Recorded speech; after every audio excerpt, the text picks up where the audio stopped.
Nobody knows who actually started motorsport, or the Brooklands Gazette as it was. I can remember picking it up probably as a teenager, I would think, the first time. I was introduced to it by my 8 years older big brother in about 1955 or 56. Definitely late 70s, I would say. Was when I would have been 5 years old. I probably wasn't reading as much as looking at the pictures, but that iconic green with the white slats down it, that's what really resonates with me. Bill Body's importance to the magazine has been absolutely central. As far as the bod was concerned, I think motoring development came to an end in about 1953. And as far as Jenks was concerned, last year's racing car was a heap of rubbish. This year's is only just barely good enough. But let's think about next year's. And he gave equal weighting to a minor driving test for vintage cars in the West Country as he did to a Grand Prix at Monza. Motorsport's never been frightened to ask probing questions. And effectively, Motorsport, therefore, was the first of the motoring consumer magazines, telling it like it really was. That was very hard-hitting stuff. There must have been races, and he must have been thinking, who am I going to come across this weekend that I upset? Jenks was a true eccentric. I mean, at his house, I remember going there once. He gave me some breakfast, and I said, aren't you going to join me? He said, I can't. I said, why? He said, well, you've got the plate. You agreed with him, or you didn't, and he didn't really care very much, either way. But at least he had his point of view, and he stated it, and I think this was very, very much recognised and appreciated.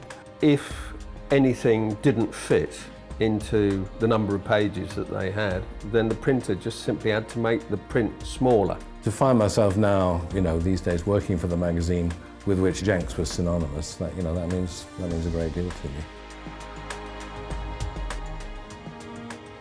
These terrifying Grand Prix cars from Mercedes and Auto Union were racing all over Europe, but they did not come to the UK until 1937. And British enthusiasts suddenly saw the reality of what they'd been reading about in motorsport. And each of the cars actually took off over the hump, leaving the crowd absolutely stunned. And then somebody said very loudly, "Struth, so that's what they're like." Italians always won the Mille Miglia, and Stirling not only won it, but completely dominated it, and of course had Jenks at his side. He was my guide dog. He told me, what sort of speed to do by hand signals, which way the road was going to go.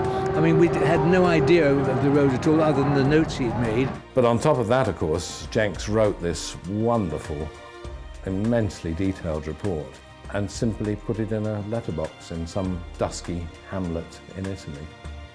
To me, it is the piece of writing about motor racing in the English language.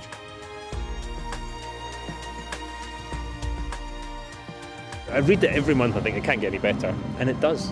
For me, it's always been important to learn about where we've come from as a sport, in terms of the cars and the drivers, and you learn so much. I think we do greater justice to the history of the sport than any other magazine I know of, and I'm very proud of that. I start with Roebuck, several cups of coffee later, the day's gone, and it's a day well spent. It is British motorsport. It sort of says everything about, British motor racing.